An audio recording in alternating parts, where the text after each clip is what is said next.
Hello everyone, welcome to Study IQ IS, myself Utkarsh Singh, and in this video, in this lecture, we are going to discuss another topic in the Anthropology Demystified series. This is the 11th lecture straight, and in this particular series we try to simplify various concept, ideas, theories, different works pertaining to anthropology in a time period of around 9 to 10 minutes. Alright, so आज के इस video में we'll be talking about the super organic view of culture. Before moving forward, let me remind you, give you a summary of the preceding lecture where we have discussed the idea and the notion of culture for anthropologists.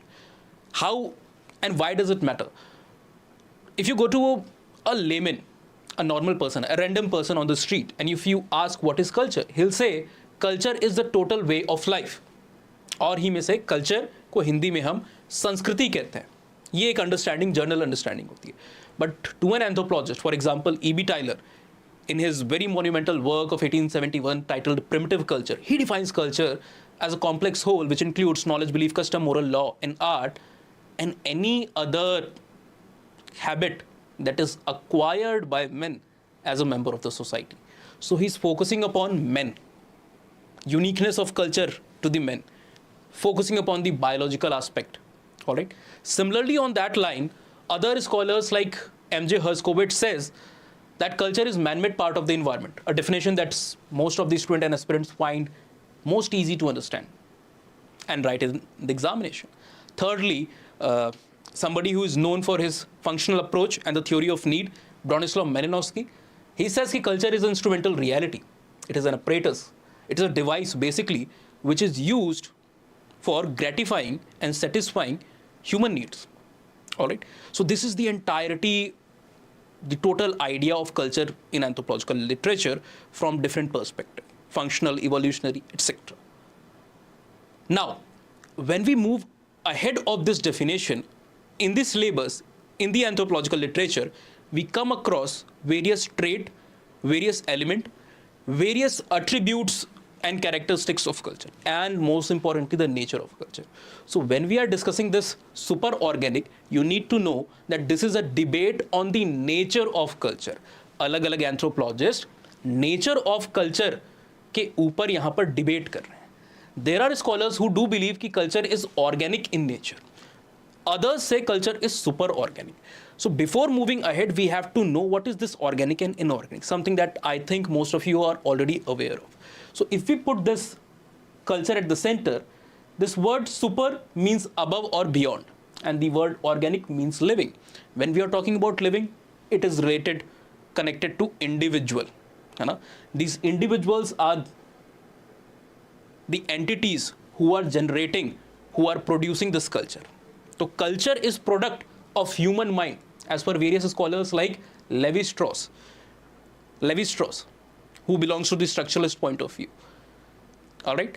So a lot of classical anthropologists have highlighted the organic nature of culture, that culture is something that is created by human mind, that is made by human. If you see a stone tool, that is the material aspect of culture, material part of the culture, material culture. Who's making it? Humans are making it. Without human agency, that stone tool that is part of the material culture does not exist. There are different faith, belief, knowledge, religions in the world. Who are making them? Humans are making them. Individuals are making them. And individuals are the organic aspect of the culture. They are organic, or the living aspect of the culture. All right? So they used to emphasize that beyond human existence and human agency, there is no existence or possible existence of culture as such. But then comes this gentleman named A.L. Kroeber, a very important figure in American anthropology. You get to know about him when we discuss the diffusional theories in anthropology. There are three different schools in diffusion. One is the British school, also called as the Pan-Egyptian school. The other two are the German and the British school. Now, A.L. Kroeber, in his work, basically a piece of work which was published in American Anthropologist in the year 1917, around the month of April and June. There is a excerpt from that particular article, around 50-52 pages article यहाँ पर उन्होंने दिया हुआ था, और यहाँ पर A.L. क्रोबर ने सुपर ऑर्गेनिक व्यू को प्रोक्लेम किया था. ये वर्ड बहरहाल जो है, इस वर्ड को कॉइन करने का श्रेय बेसिकली हर्बर्ट स्पेंसर को जाता है. इसके साथ इमाइल दरखाइम जैसे स्कॉलर्स भी जुड़े हुए हैं, फ्रांस बोआ इसके टोटली अपोजिट थे। नाउ एल क्रोबर बेसिकली अपनी बोसियन एंथ्रोपोलॉजी के लिए जाने जाते हैं।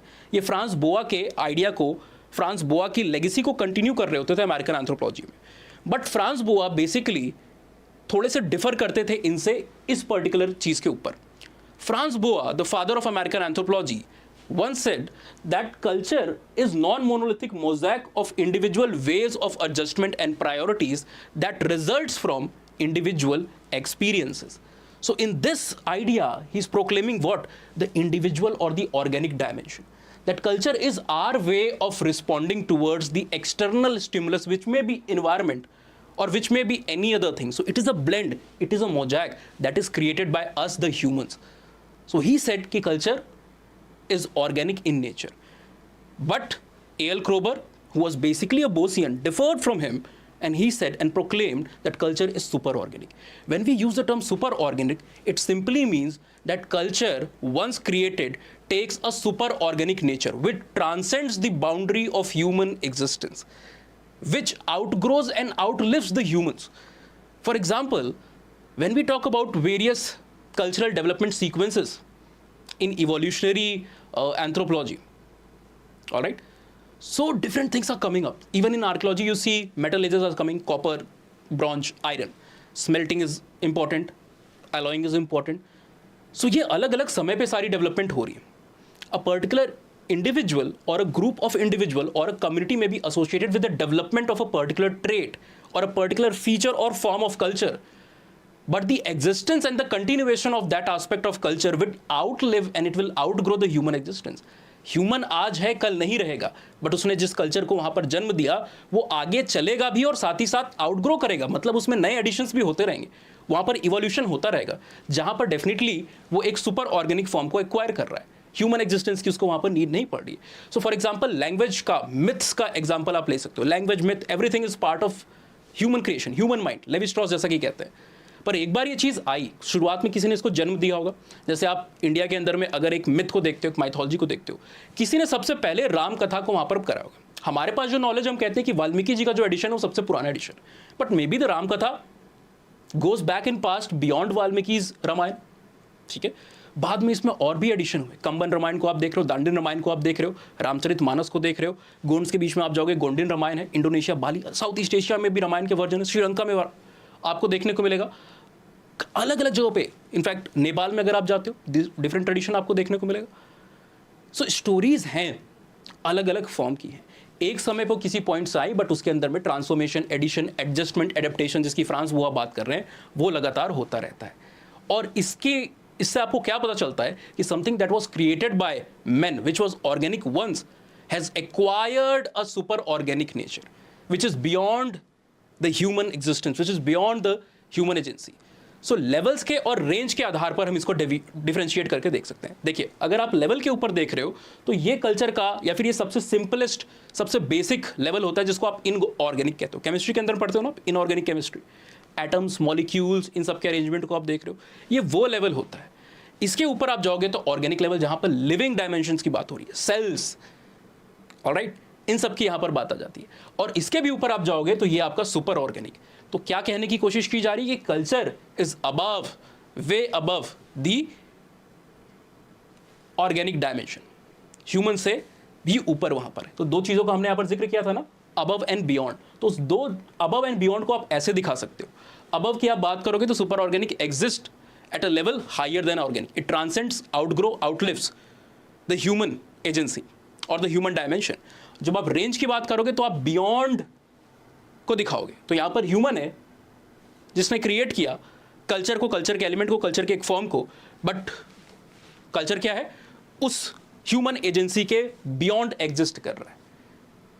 Alright, so this is the distinction between certain scholars who do believe कि culture is restricted to the organic nature. इंसान नहीं तो कौन कल्चर कैसे करेगा. फॉर एग्जाम्पल, कोई भी कल्चर बना, उसका कंटिन्यूएशन हो रहा है या उसके अंदर इवोल्यूशन हो रहा है. अब इवोल्यूशन के लिए नए नए चेंजेस को कौन ला रहा है, ह्यूमंस ला रहे हैं, है ना. ह्यूमंस नहीं रहेंगे तो चेंजेस कहां से आएंगे. ऑलराइट, और कंटिन्यूएशन भी उसका कैसे होगा. लैंग्वेज है, शुरुआत में किसी ने, फॉर एग्जांपल आप लैंग्वेज की इवोल्यूशनरी थ्योरी को देखते हो तो हम बात करते हैं कि टाटा थ्योरीज है ना, चाचा थ्योरीज हैं, अलग अलग थे कि ये नेचुरल साउंड्स आई, कुछ वर्ड्स आए, उनसे मिल करके लैंग्वेज ग्रेजुअली इस फॉर्म में आई। तो कुछ लोगों ने उस चीज़ को, कुछ कम्युनिटी ने उसको शुरू किया होगा, बट लैंग्वेज आज के समय में एक बहुत बड़ा डायमेंशन। तो nobody knows the entirety of language और एनी प्रोडक्ट ऑफ माइंड, चाहे मिथ हो चाहे कुछ भी हो। तो ये दिखा रहा है क्या कि ह्यूमन के बियॉन्ड एग्जिस्टेंस है कल्चर का। बट अगर ह्यूमन ही कल्चर को आगे कैरी फॉरवर्ड करने के लिए ना हो तो कल्चर कैसे एग्जिस्ट करेगा? Alright, so that is something that we see, that is something that we see. कुछ स्कॉलर्स का कहना है कि material culture is far enduring in nature. Material culture might exist but non material culture might not exist beyond human agency. For example, अगर आप एक stone tool को बनाते हो, उसको बनाने वाला चला गया और आपने आगे वाले इंसान को नॉलेज नहीं दी कि स्टोन टूल कैसे बनाना है, लेवलॉइज टूल कैसे बनाना है, क्लेक्टोनियन टूल कैसे बनाना है, मॉस्टूरियन टूल कैसे बनाना है, बट वो टूल वहाँ पर है। अब नए टूल भरे ना प्रोड्यूस हो पाए, वो टूल जो है वो वहाँ पर एग्जिस्ट करता रहेगा, वो वहाँ पर एग्जिस्ट करता रहेगा, जो भी उसकी लाइफ है, जब तक भी आप उसको संभाल के रख पाओ, जब तक वो नेचुरली डिग्रेड ना हो।